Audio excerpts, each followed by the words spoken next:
Bonjour tout le monde et bienvenue sur les podcasts originaux de la Geneva Pride. Cette année, nous reprenons nos podcasts avec un sujet en 2 parties sur le chemsex. Quelle est la différence entre un simple consommateur et indépendant ? Quelles sont les mesures efficaces qui sont aujourd'hui mises en place pour informer et accompagner les personnes concernées par le chemsex ?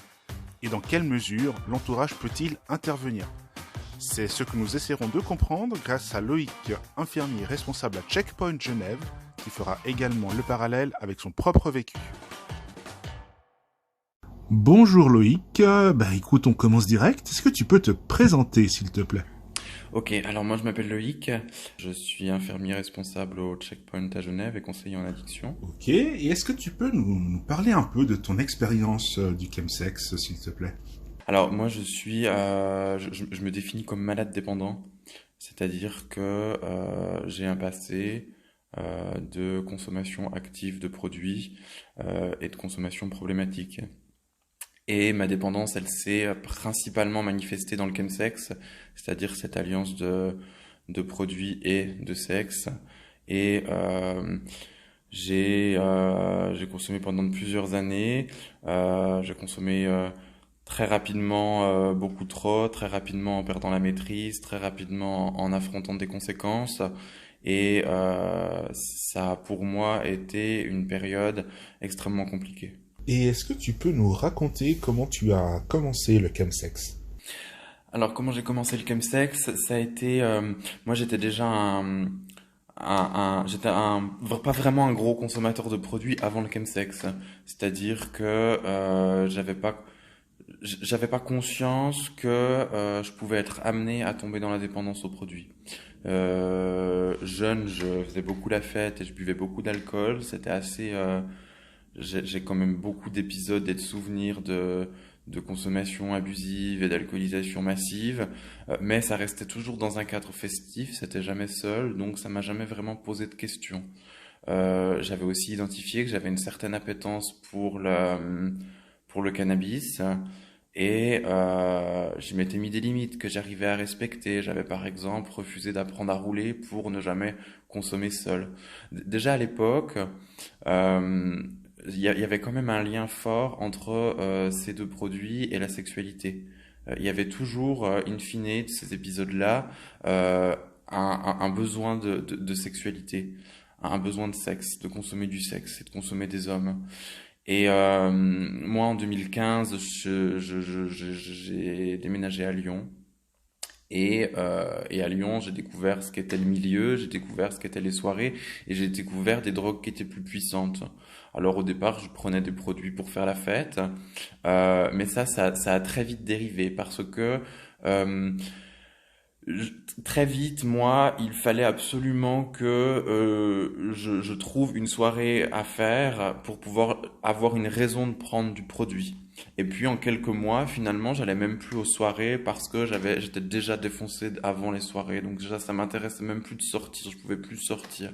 Parce que ce qui s'est passé, c'est que pendant ces quelques mois, j'ai rapidement, c'est un médecin qui m'a fait découvrir ça, qui m'a fait prendre des produits, notamment les drogues de synthèse, les nouvelles drogues de synthèse, pendant le sexe. Et donc j'ai découvert le chemsex comme ça.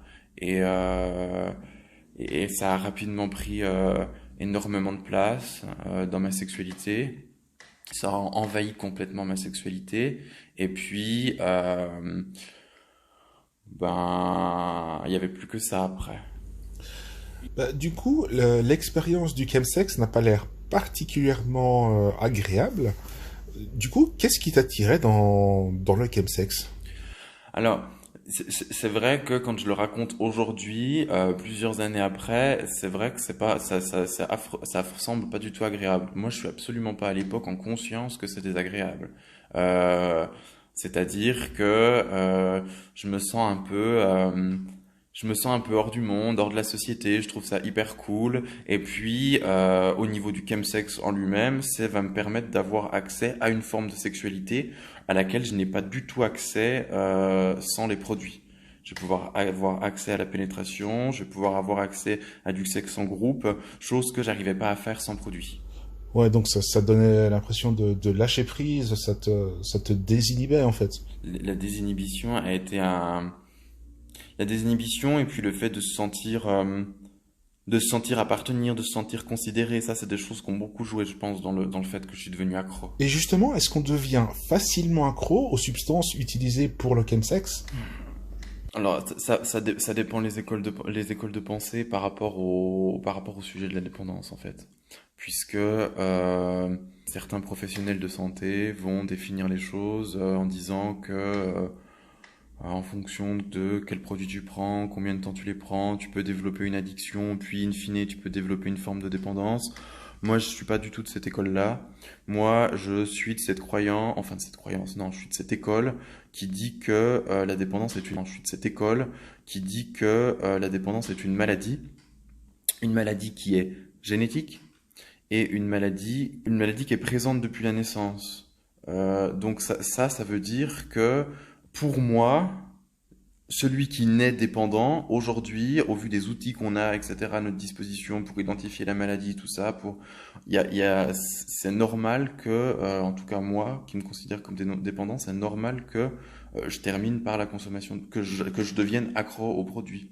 Là où je peux temporiser mon propos, c'est par rapport aux produits qui sont utilisés maintenant dans le chemsex, là où c'est pour ça qu'il y a des points d'alerte qui sont mis en avant. Ce sont des produits qui sont quand même extrêmement addictifs. Ça veut dire que, moi c'est ce qu'on m'avait expliqué, donner de l'héroïne à 100 personnes, il y en a 10 qui deviennent addicts, donner des drogues de synthèse, les catinones, à 100 personnes, il y en a 99 qui deviennent addicts. Ça montre le pouvoir addictogène de ces produits-là qu'on utilise aujourd'hui, et ça montre que on doit redoubler de vigilance parce que c'est pas des produits anodins. Si j'ai bien compris, indépendamment du haut pouvoir addictif des drogues de synthèse, si on est déjà prédisposé à l'addiction, alcool, tabac ou même juste la nourriture, on est sûr de devenir accro au chemsex si on l'essaye. Ok. Mais si moi aujourd'hui je n'ai aucun signe d'addiction, ni à l'alcool, ni à la nourriture, est-ce que je peux y aller tranquille ou est-ce que cette prédisposition à l'addiction peut justement se manifester avec le chemsex ? Si tu veux, dans l'axe thérapeutique qu'on utilise ici à Checkpoint, il y a d'un côté les consommateurs, de l'autre côté les dépendants. Les consommateurs sont des personnes qui vont pouvoir, à mon sens, consommer des produits toute leur vie sans développer de dépendance. Ces personnes-là, elles doivent faire attention à avoir un usage récréatif des drogues qui respecte les règles de réduction des risques et des méfaits liés à l'usage de produits. Pour tout simplement éviter tout ce qui va être en lien avec la manière dont on consomme, tout ce qui va être en lien avec les produits qu'on consomme, etc., etc. Mais ces personnes-là, elles ne perdront pas la maîtrise comme le dépendant perd la maîtrise. Ces personnes-là, elles vont avoir cette capacité de décider quand elles arrêtent de consommer.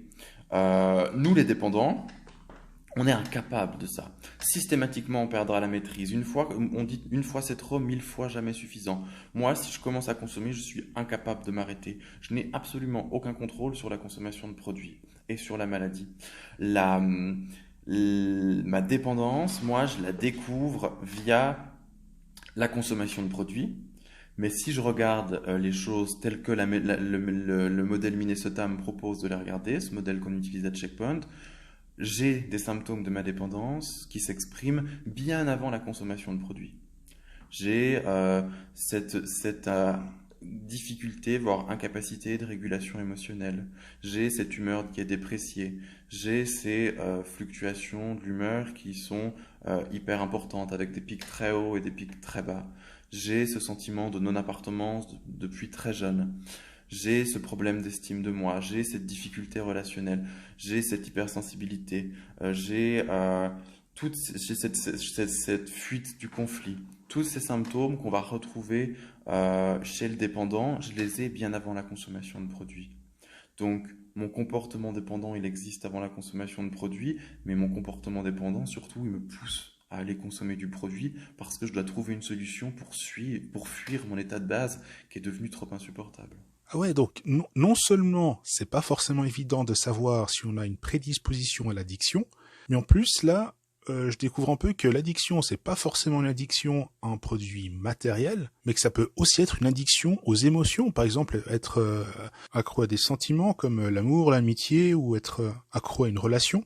Tu as entièrement raison. D'ailleurs, la mère de toutes les dépendances, c'est la dépendance affective. Quand on enlève les produits, les dépendants, quand on fait le travail de rétablissement, une fois qu'on enlève les produits, c'est vraiment l'arbre qui cache la forêt. On se rend compte que le terrain affectif, il est complètement dysfonctionnel et qu'on doit travailler sur ce terrain-là. Finalement, moi, j'ai trouvé hyper intéressant dans cette méthode de voir la dépendance comme une maladie multisymptomatique et de voir plus loin que la simple consommation de produits. Parce que du coup, ça donne beaucoup moins de puissance à cette consommation de produits. Le fait d'y mettre en regard de tout le reste, ça diminue en intensité et du coup, ça paraît beaucoup plus facilement affrontable. Moi, j'ai affronté ma problématique de consommation de produits beaucoup plus facilement une fois que j'avais accepté et compris que c'était quelque chose qui était beaucoup plus complexe que de la simple consommation de produits. Et au-delà de l'addiction, tu nous disais que Checkpoint s'occupait également des simples consommateurs, c'est-à-dire de ceux qui ne développent pas d'addiction. Alors, du coup, vu qu'ils ne sont pas dépendants, pourquoi et comment Checkpoint s'occupe des consommateurs? Si tu veux, le chemsex a une particularité, c'est qu'elle va concerner principalement des personnes qui sont socialement bien intégrées. Des personnes qui donc ne passent pas par le circuit classique le circuit classique de soins de la consommation de produits. Et donc, c'est des personnes qui vont parfois avoir recours à des modes de consommation, comme l'injection, qui imposent quand même d'avoir un certain bagage en termes de réduction des risques, parce que on se shoot pas n'importe comment si on veut pas finir avec des infections au bras, par exemple. Donc, ça va être hyper important pour nous ici à Checkpoint, dans nos consultations de santé sexuelle. Et ça, c'est finalement une réponse à un constat qu'on fait. On constate que de plus en plus de garçons, de plus en plus d'usagers pratiquent le chemsex de manière occasionnelle ou de manière plus régulière, avec divers modes de consommation. Donc, on décide de répondre à cette augmentation par de la prévention et du dépistage. C'est-à-dire qu'on utilise nos consultations de santé sexuelle pour dépister les situations de chemsex et définir si les personnes sont dans des situations de dépendance ou sont dans des situations de consommation non problématique. On se met aussi à l'écoute du souhait de l'usager. Il y a des personnes qui sont dans des situations de consommation problématique mais qui n'ont absolument pas l'intention d'arrêter de consommer des produits. Donc, ces différentes évaluations, elles vont nous permettre d'adapter notre propos parce que on peut pas aller tenir un discours en lien avec la maladie de la dépendance à un consommateur de produits. Je ne vais pas expliquer à un consommateur de produits qu'il est malade parce que c'est quelque chose qui est complètement faux. Le consommateur de produits non problématique, non dépendant, il n'est pas malade. Et d'ailleurs, le consommateur de produits non dépendant, il est majoritaire. Et une fois qu'on a mis ça en corrélation avec l'anamnèse sociale de ces personnes, c'est hyper important que on profite de ces temps-là pour faire de la réduction des risques. Parce que la réduction des risques, on sait qu'elle va ensuite être également... le discours, il va être porté par ses usagers auprès des pairs. Moi, quand j'ai appris à shooter, c'est quelqu'un qui m'a appris à shooter. Sauf que la personne qui avait appris à shooter, elle savait pas shooter correctement. Donc moi, j'ai appris à shooter n'importe comment au début. Juste peut-être expliquer ce que ça veut dire shooter. Alors, le shoot, ça consiste à s'injecter des drogues. C'est ce qu'on appelle dans la communauté le slam. Et voilà, il y a une manière de préparer le produit, il y a une manière de s'injecter le produit, et si je le fais pas correctement, je me mets en danger parce que je risque de contracter des infections, voilà, je me mets en danger tout simplement. Et ben là, c'est pour ça que c'est important qu'il y ait des acteurs communautaires qui soient là et qui puissent avoir des échanges sur les modes de consommation pour que les gens sachent consommer, quoi. Parce que c'est hyper important, ça va sauver des vies. Ça va sauver des vies et ça va sauver des dépendants. Parce que moi, le programme que je mène, qui s'appuie sur l'abstinence totale, c'est un programme qui est rien sans la réduction des risques. Parce que pour amener quelqu'un qui a 25 ans à l'abstinence totale, il faut qu'en amont, il y ait eu de la réduction des risques pour qu'il ait le moins de raisons possibles de rester dans la consommation. Moi, en tout cas, c'est ce qui s'est passé avec moi, où j'ai eu la chance de rencontrer des professionnels de santé formidables qui m'ont par exemple mis sous PrEP pour pas que je contraive de VIH, qui m'ont expliqué pourquoi je devais pas partager mon matériel, qui m'ont expliqué pourquoi je devais pas mélanger tel et tel produit, et j'ai pu me rétablir avec une santé qui était préservée. C'était plus facile. Quels sont les risques encourus par les personnes qui pratiquent le chemsex? Alors, les usagers de produits doivent faire attention à deux choses. La première chose, c'est par rapport à la manière dont ils consomment le produit, c'est-à-dire que la règle, c'est on partage son produit, oui, on partage son matériel, non. Le matériel, il est à usage unique et il se partage pas. Tout simplement parce que il y a des risques de contamination au VIH ou à l'hépatite C en partageant son matériel. Les injecteurs, les slammers, on insiste sur le fait que le matériel il est à usage unique pour éviter les infections. Après, il y a le risque par rapport aux produits qu'on consomme. Il y a des produits qu'on ne doit pas mélanger parce que c'est des produits qui peuvent provoquer des atteintes, notamment au niveau cardiaque. C'est des produits qui peuvent être extrêmement dangereux et qui peuvent même amener à la mort. On ne mélange jamais le GHB et l'alcool. Et nous, ça, c'est le discours de prévention qu'on tient ici à Checkpoint. Il ne s'agit pas de dire aux gens ne consommez pas de drogue, ça ne sert strictement à rien. D'ailleurs, que ce soit indépendant ou un consommateur, on les avertit et on les met en information sur la manière dont ils consomment et sur ce qu'ils consomment. Ce qui est important, c'est d'informer. Informer les gens pour que les gens soient au clair avec leur consommation et soient au clair avec ce qu'il faut qu'ils fassent pour préserver leur santé. Et ça, c'est des choses qui fonctionnent. C'est des choses qui fonctionnent. On explique aussi comment gérer sa descente, comment gérer les consommations, le consentement, etc., etc. Toutes des choses qui sont importantes à avoir en tête quand on consomme. Et en fait, même quand on ne s'injecte pas le produit, mais qu'on le prend par voie orale, ce que tu disais tout à l'heure, c'était que ça désinhibait, on lâchait prise. Donc j'imagine que on lâche prise aussi avec tout ce qui est préservatif et safe sex. Est-ce que c'est un aspect sur lequel vous travaillez beaucoup, sur lequel vous sensibilisez beaucoup les usagers de chemsex? Alors d'ailleurs, pour reprendre le début de ta question, c'est hyper important ce que tu dis parce que il y a autant de risques à consommer en sniff que par l'injection. C'est des risques qui sont différents, mais il y en a tout autant. Les conséquences peuvent être tout aussi désastreuses dans l'un des deux modes. Donc il s'agit pas, et c'est peut-être ce qui est d'ailleurs trop fait, ce qu'on observe aujourd'hui, c'est la mise à la marge des injecteurs. Il s'agit pas de mettre à la marge les gens parce qu'ils s'injectent. Il y a autant de risques d'un cas comme de l'autre. Par rapport à la santé sexuelle, on observe que dans la pratique du chemsex, le préservatif est inexistant. Donc, il s'agit d'adapter notre réponse en termes de prévention de la santé. Il s'agit pas de dire aux gens il faut mettre un préservatif, puisqu'on sait que les gens ne mettront pas le préservatif parce que avec le produit, avec le sexe en groupe, le préservatif n'est pas utilisé. Donc, il s'agit de dire aux gens utilisez des moyens de protection autres que le préservatif. Et aujourd'hui, on a des moyens de protection qui fonctionnent. On a la PrEP.